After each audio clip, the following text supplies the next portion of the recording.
Entre líneas es un podcast de Raíz de Monte. Aquí podrás entender diversos textos, artículos, libros y ensayos que iremos profundizando en nuestro diálogo. Hoy, las voces que nos acompañan compartirán observaciones sobre White Fragility de Robin DiAngelo, una obra clave para comprender el racismo estructural, el privilegio blanco y las tensiones que genera alrededor de su fragilidad. Mi nombre es Pedro Granados y les doy la bienvenida a nuestra conversación. Bienvenidos. Hoy vamos a explorar juntos algunas ideas de un libro que, ha dado mucho que hablar. White Fragility de Robin DiAngelo. Así es. Tenemos aquí varios pasajes, seleccionados. El libro se mete de lleno en las dinámicas raciales, sobre todo en Estados Unidos, pero creo que resuena en otros lados también. Definitivamente. Y la idea hoy es tratar de destilar los conceptos clave que presenta DiAngelo. Cosas como esto de la fragilidad blanca, cómo se forman nuestras ideas sobre la raza y por qué a veces parece tan difícil hablar de racismo. Bueno, vamos a darle una vuelta a esto. Justamente. Y vamos a ver cómo la autora define el racismo no solo como, una opinión o un prejuicio personal, sino como todo un sistema. Un sistema que, según ella, se sostiene por el poder de las instituciones. Claro. Y también vamos a analizar qué quiere decir ella con supremacía blanca. Que, ojo, no habla solo de grupos extremistas, Lo presenta como algo más estructural. Un entramado social, político, económico que pone la blancura como lo normal, ¿no? Como el estándar. Exacto. Y también como la socialización, ese proceso casi invisible por el que aprendemos las reglas del juego cultural, pues moldea nuestras ideas sobre la raza, muchas veces sin que ni nos enteremos. Lo fascinante aquí, creo yo, es ver cómo ella conecta todas estas piezas para explicar ciertas tensiones y reacciones que observamos socialmente. El libro empieza, de hecho, marcando algunos obstáculos, ¿no? Al querer hablar de racismo, particularmente con personas blancas. Sí. Uno que resalta DiAngelo es que, para muchas personas blancas, es como difícil verse a sí mismas en términos raciales. Se ven como la norma, ¿no? Como gente, simplemente. Sin una identidad racial que sientan que les defina o les importe mucho. Y la autora lo vincula, fíjate, con ideas muy metidas en la cultura occidental. Por un lado, esto del individualismo. Ajá. Esa idea tan fuerte de que somos seres únicos y que si pertenecemos a un grupo, pues eso no debería importar tanto. Y por otro lado, la idea de objetividad. La de ser neutrales. Eso, la creencia de que es posible pensar o actuar sin ningún tipo de sesgo. Según el libro, estas dos ideas hacen que sea más complicado reconocer cómo la experiencia colectiva de ser blanco, pues te da una perspectiva particular del mundo. Es como si ese punto de partida blanco se viera como neutro, universal. Entiendo. Y menciona otro desafío, la gente que opina con mucha firmeza sobre racismo, pero sin haberse metido a fondo, sin haber estudiado el tema. Sí, lo llama una postura desinformada. Y ligado a eso está la tendencia a simplificar todo, ¿no? Como si el racismo fuera solo una cosa de gente buena contra gente mala. El binario bueno-malo, como le dice ella. Exacto. Que, según DiAngelo, pues ignora toda la parte sistémica, ¿verdad? Claro, porque si solo excusa de individuos malos, entonces yo, que soy bueno, no tengo nada que ver. Justo. Para ilustrar una reacción defensiva, el libro cuenta una anécdota, bastante visual al principio. Ah, sí, la del taller. Esa. Un hombre blanco en un taller sobre racismo que, se frustra y termina golpeando la mesa, ¿no? Gritando que ya no puede conseguir trabajo ni nada. DiAngelo lo usa como ejemplo de esa incomodidad, casi física, que puede surgir cuando se cuestiona la perspectiva racial que uno da por sentada. Y aquí es clave entender cómo define ella los términos. Hace una diferencia muy clara. A ver. Una cosa es el prejuicio, ideas que tenemos sobre grupos, que todos tenemos, Vale. Otra cosa es la discriminación, actuar basado en esos prejuicios. Ok. Pero el racismo, para DiAngelo, es más específico. Es el prejuicio racial de un grupo, sí, pero que además está respaldado por el poder. El poder legal, el control de las instituciones. O sea, no es solo la idea, sino la capacidad de imponerla o de que tenga consecuencias reales a gran escala. Exactamente. Eso lo convierte en un sistema, algo que opera más allá de las intenciones individuales. Puede funcionar aunque nadie en particular quiera ser racista. Eso cambia la perspectiva. No es solo si alguien tiene mal corazón, sino cómo está montada la sociedad. Me recuerda la metáfora que cita D'Angelo, creo que de Marlene Fry, la de la jaula de pájaros. Sí, es muy buena. Si miras solo un barrote, pues no entiendes por qué el pájaro no sale volando. Parece fácil esquivarlo. Claro. Pero si te alejas y ves toda la red de barrotes cómo se conectan, ahí entiendes que el pájaro está atrapado. Así describe ella las barreras sistémicas. Muchas cosas, a veces pequeñas, vistas por separado, pero que juntas crean una estructura que limita, que encierra, y eso conecta directamente con su concepto de supremacía blanca. Que decías que no es solo odio explícito. No, para nada. No se refiere solo a grupos de odio, aunque también los incluye, claro. Habla de un sistema más amplio, político, económico, cultural, que pone a las personas blancas y lo blanco como el centro, lo normal, lo ideal, el estándar con el que se mide todo lo demás. Para apoyar esto, el libro da datos de Estados Unidos de 2016-2017 que mostraban un control supermayoritario de personas blancas en puestos clave. El Congreso, la riqueza, los dueños de medios, directores de cine, profesores universitarios. O sea, datos duros para mostrar esa centralidad. Exacto. Y el punto es que si conectamos esto con el panorama general, esa centralidad no parece casual, sino integrada en las estructuras mismas. El libro también insiste mucho en que la raza no es biológica. Fundamental ese punto. Dice que es una construcción social que se inventó históricamente para justificar cosas como la esclavitud, la colonización. Para legitimar la desigualdad. Eso. Y para proteger las ventajas del grupo dominante. Cita una frase fuerte de Ta-Nehisi Coates. Ah, ¿sí? La raza es hija del racismo, no el padre. Qué buena frase. La idea es que primero vino la necesidad de diferenciar, de explotar, y luego se creó la idea de raza para justificarlo. Exacto. Y fíjate que la propia definición de quién es blanco ha ido cambiando. Piensa en Estados Unidos, por ejemplo. Grupos como los irlandeses, los italianos, al principio no se les consideraba plenamente blancos. Claro, hubo un proceso de asimilación. Exacto. Se asimilaron a esa categoría.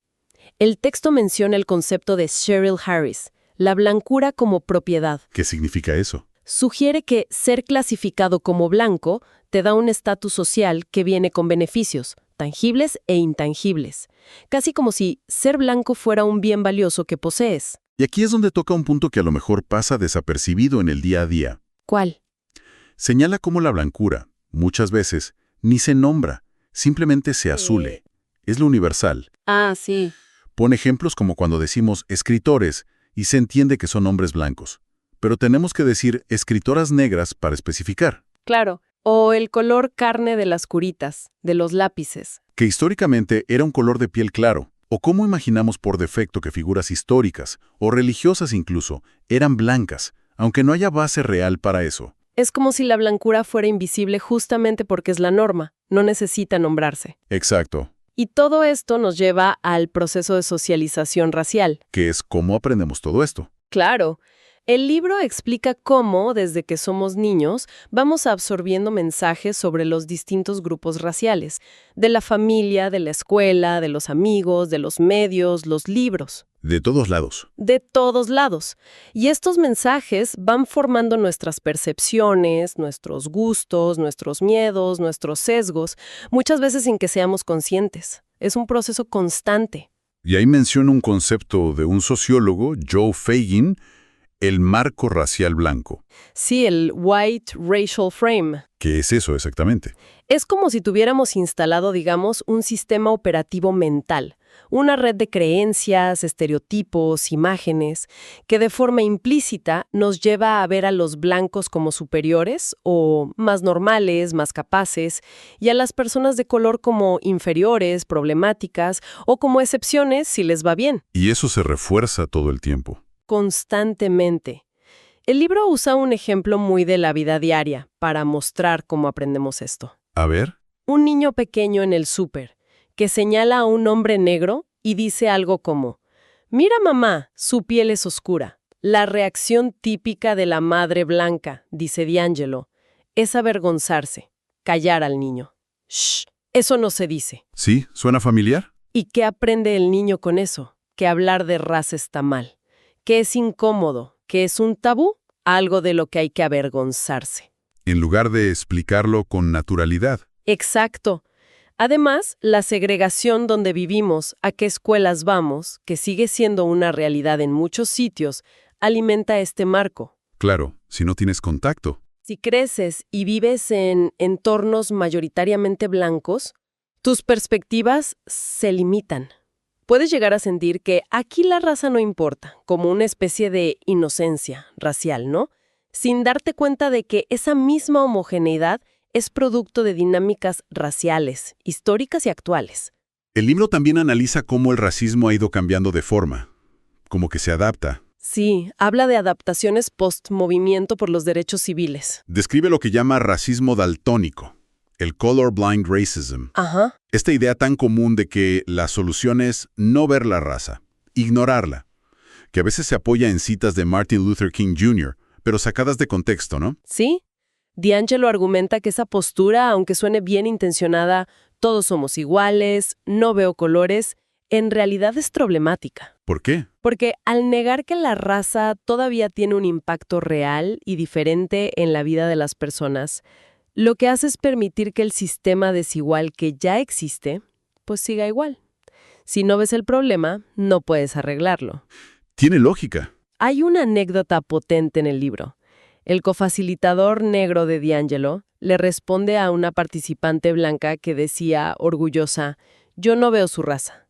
Él le dice, «Entonces, ¿cómo va a ver el racismo?». Uf, directo. Sí. El punto es, si no ves la categoría sobre la que opera el sistema, la raza, pues no puedes ver el sistema, el racismo. Y luego está otro concepto, el racismo aversivo. Este suena un poco más enrevesado. ¿A qué se refiere? Se refiere a una especie de conflicto interno. Describe a personas blancas que creen sinceramente en la igualdad, se ven a sí mismas como gente sin prejuicios, pero que, a la vez, sienten una incomodidad, un rechazo, un miedo, a nivel inconsciente hacia personas de otros grupos raciales, sobre todo personas negras. Pero no es odio abierto. No, no suele ser odio abierto. Se manifiesta de formas más sutiles. Por ejemplo, usando lenguaje codificado. Ese barrio es peligroso, la gente de esa zona, ¿sabes? Lenguaje que evita decir negro, pero todos entienden. Exacto. O evitando el contacto interracial, o teniendo reacciones muy defensivas cuando sale el tema de la raza. Entiendo. El libro cuenta una historia de una amiga de D'Angelo, que hablaba de una pareja blanca que compró una casa barata en Nueva Orleans. ¿Ah, sí? Y la amiga no paraba de decir lo malo que era el barrio, que la pareja necesitaba pistola, todos estos adjetivos negativos, pero sin mencionar la raza. Hasta que D'Angelo le pregunta. Claro, solo cuando D'Angelo le pregunta directamente, ¿es un barrio negro? La amiga lo confirma. Es un ejemplo de cómo se pueden reforzar estereotipos sin siquiera nombrar la raza, ¿no? Exactamente. Hablar de racismo nunca ha sido sencillo, pero hoy es más urgente que nunca. No se trata de un fenómeno del pasado, sino de una realidad que resuena en nuestro presente. Desde las estructuras de poder y dominación hasta los gestos cotidianos que configuran nuestra vida social. Reconocerlo y dialogar sobre ello es un paso indispensable para cuestionar privilegios, visibilizar desigualdades y abrir caminos hacia una convivencia más justa.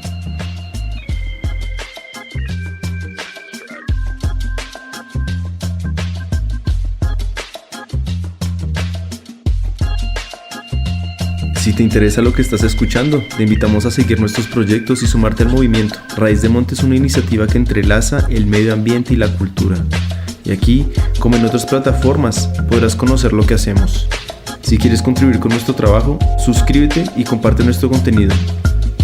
Y si estás buscando apoyar de forma más directa, en la descripción de este episodio encontrarás información sobre nuestros productos y colaboraciones. Agradecemos su atención y seguiremos con más en breve.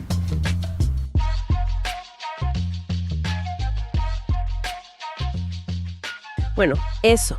Y el texto le dedica un capítulo entero a lo que llama antinegritud o anti-blackness. ¿Qué plantea ahí? Sostiene que este sentimiento es fundamental en cómo se construyó la identidad blanca, al menos en Estados Unidos. La idea es que la blancura no se definió por sí misma, sino en oposición a una negritud que fue activamente construida como lo contrario. Ajá. Lo inferior, lo salvaje, lo no civilizado. Y habla de la proyección, ¿verdad? ¿Cómo funciona eso? Se refiere a un mecanismo psicológico. Consiste en atribuir a otros, en este caso a las personas negras, características o impulsos negativos que la sociedad blanca dominante no quiere reconocer en sí misma. Como la pereza, la violencia. Pereza, hipersexualidad, violencia, falta de inteligencia, se proyectan en el otro grupo. Esto serviría para dos cosas: mantener una autoimagen blanca positiva, nosotros no somos así, y a la vez justificar el trato desigual. Claro, si ellos son así, entonces ¿merecen menos o necesitan control? Exacto. El libro menciona el resentimiento que a veces genera la acción afirmativa como un ejemplo de esto.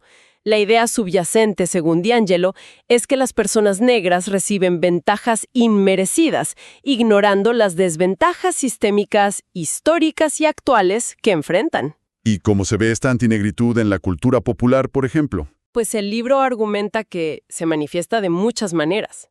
Desde la forma en que a veces se justifica o minimiza la brutalidad policial contra personas negras, hasta las reacciones hostiles que a veces provoca el movimiento Black Lives Matter, pasando por cómo se perpetúan estereotipos dañinos en películas, en la tele, en la música. Justo sobre eso, el libro le da duro a una película muy famosa, The Blind Side. Sí, le dedica un análisis crítico. Fue un éxito, mucha gente la vio como inspiradora, pero ¿cuál es la crítica de D'Angelo? La critica como un ejemplo perfecto de la narrativa del Salvador blanco. Argumenta que la película, aunque parezca bien intencionada, en realidad refuerza estereotipos muy negativos sobre la comunidad negra. La muestra como intrínsecamente pobre, disfuncional, necesitada de que alguien de fuera, blanco, la rescate. Ya. Y sobre el protagonista real, Michael Oher, dice que la película lo infantiliza. Lo presenta como alguien que actúa más por instinto que por inteligencia y cuyo éxito depende totalmente de la familia blanca que lo acoge.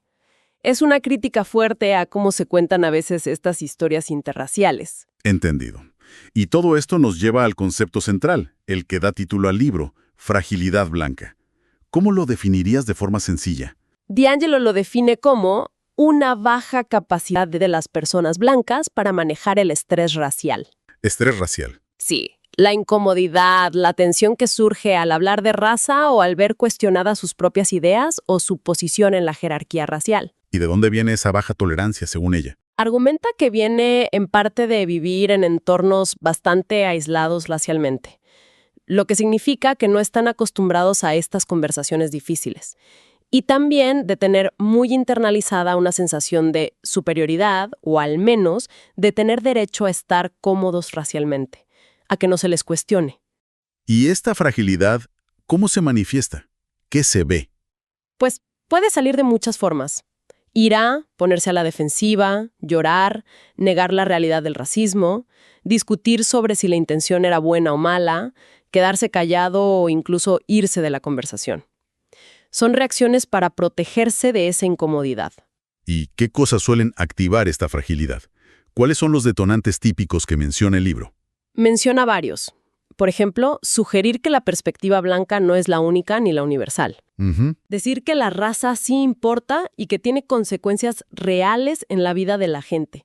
Señalar patrones racistas en algo que dijeron o hicieron, aunque no tuvieran mala intención. O que una persona de color les cuestione su punto de vista, o esté en una posición de autoridad sobre ellos. Es interesante pensar por qué estas situaciones, que para gente racializada pueden ser el pan de cada día, provocan a menudo reacciones tan intensas en personas blancas.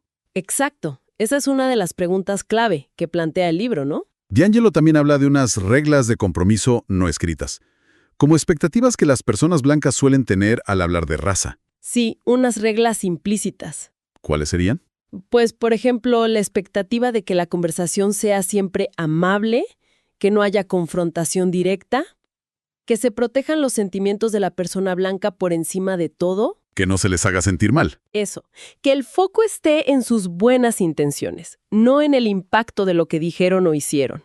Que no se generalice sobre los blancos, aunque sí se pueda generalizar sobre otros grupos. Son como condiciones para participar en la conversación. Pon el ejemplo de Eva, ¿no? Una mujer alemana en un taller. Sí, que se sintió súper atacada cuando D'Angelo simplemente cuestionó su idea de que ella estaba libre de racismo porque había crecido sin contacto con personas negras. La sola sugerencia de que aún así podía haber absorbido mensajes racistas de la cultura le pareció intolerable. Activó esa fragilidad. Hay un punto muy específico que analiza y que a veces genera debate. El de las lágrimas de mujeres blancas en estas conversaciones. Sí, lo aborda con bastante detalle. ¿Qué dice al respecto? Porque es delicado. Es delicado, sí. Reconoce que las lágrimas pueden ser una reacción emocional genuina, pero analiza su impacto en la dinámica racial. Recuerda el peso histórico que tienen estas lágrimas en Estados Unidos, mencionando casos como el de Emmett Till, donde la acusación de una mujer blanca llevó a un linchamiento. Sí. Entonces argumenta que, sea intencional o no, cuando una mujer blanca llora en una conversación sobre racismo, muy a menudo la atención se desvía. Se deja de hablar del problema racial para enfocarse en consolarla a ella. Y eso puede silenciar a otros. Puede silenciar a las personas de color presentes y, de hecho, reforzar la dinámica de poder donde los sentimientos blancos son la prioridad. Es una observación sobre el efecto, más que sobre la intención. Vale, hemos visto los problemas, las dinámicas que describe. Pero, ¿el libro ofrece alguna salida? ¿Alguna solución? ¿Cómo se supone que se supera esa fragilidad? Sí, claro. El libro no se queda solo en el diagnóstico. Plantea que no se trata de eliminar la incomodidad, porque eso es imposible y hasta necesario. Se trata de construir lo que llama resistencia racial. ¿Resistencia? Sí, desarrollar la capacidad de aguantar esa incomodidad, de quedarse presente en la conversación aunque sea difícil, de reflexionar sobre lo que te dicen en lugar de reaccionar a la defensiva automáticamente. ¿Y qué propone hacer en la práctica para construir esa resistencia? Sugiere cambiar las respuestas automáticas por otras más conscientes. Por ejemplo, en lugar de negar o justificarte, practicar la escucha activa. Tratar de entender de verdad lo que la otra persona te está diciendo desde su experiencia. Ok. Agradecer la retroalimentación, aunque duela. Verla como una oportunidad para aprender, no como un ataque personal. Asumir la responsabilidad por el impacto de tus acciones, más allá de tus buenas intenciones. Y algo fundamental, comprometerse con la educación continua sobre el racismo. Buscar activamente información, leer, escuchar perspectivas diferentes, no esperar que te lo enseñen todo. El libro incluye un ejemplo personal de D'Angelo, ¿no? Sobre cómo intentó reparar un error que cometió. Sí, cuenta que hizo un comentario insensible sobre el pelo de una colega negra, a la que llama Angela. ¿Y qué hizo después? Bueno, primero se dio cuenta de su error. Y lo que hizo fue procesar sus propios sentimientos, la vergüenza, la culpa, con otra persona blanca, para no cargarle a Angela esa gestión emocional. Buen punto. Luego se acercó a Angela. Se disculpó, pero enfocándose en cómo su comentario pudo haberla afectado a ella, el impacto. Le preguntó si podía darle más contexto, para entender mejor por qué había sido hiriente, y se comprometió a aprender más y a no repetirlo. Es un ejemplo de intentar centrarse en la reparación y el aprendizaje, no solo en quedar bien o sentirse perdonada. Exacto.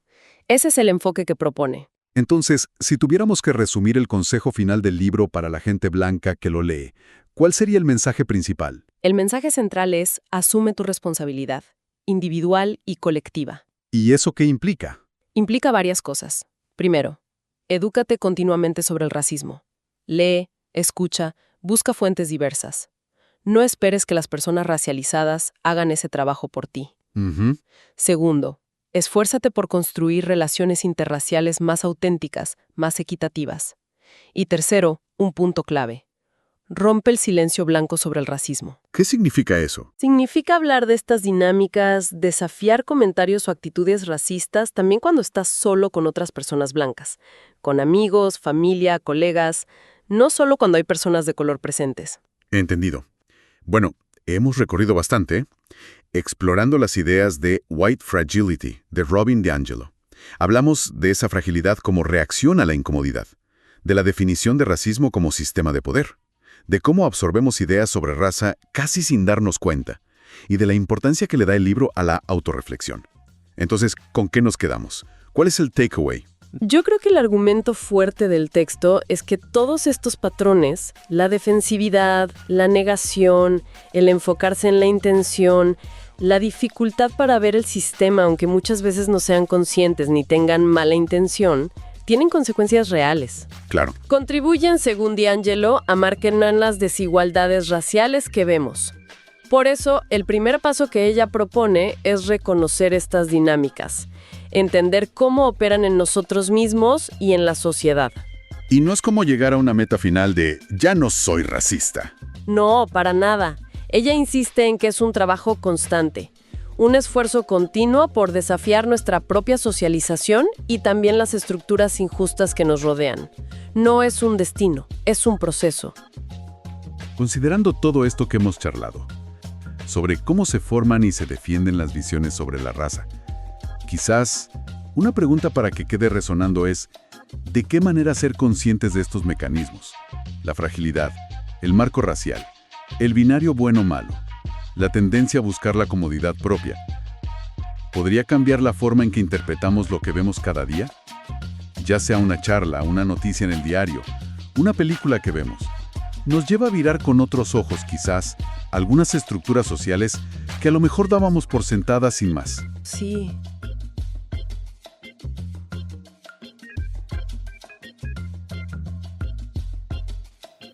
La obra de Robin DiAngelo es apenas un abrebocas, una primera invitación a entrar en un debate urgente y necesario. Su mirada nos ayuda a mencionar el racismo estructural y a reconocer cómo se expresa en nuestra vida cotidiana. Pero aquí no termina la conversación. Más adelante abriremos un nuevo camino para comprender cómo estas dinámicas también se entrelazan con la ecología y el ambientalismo, mostrando que hablar de racismo es al mismo tiempo hablar de justicia ambiental y de futuro compartido.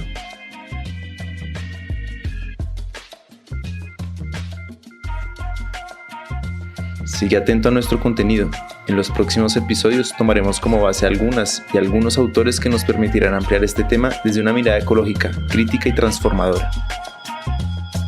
Y sin más que decir, hasta pronto. Esto fue Entre Líneas, un podcast de Raíz de Monte.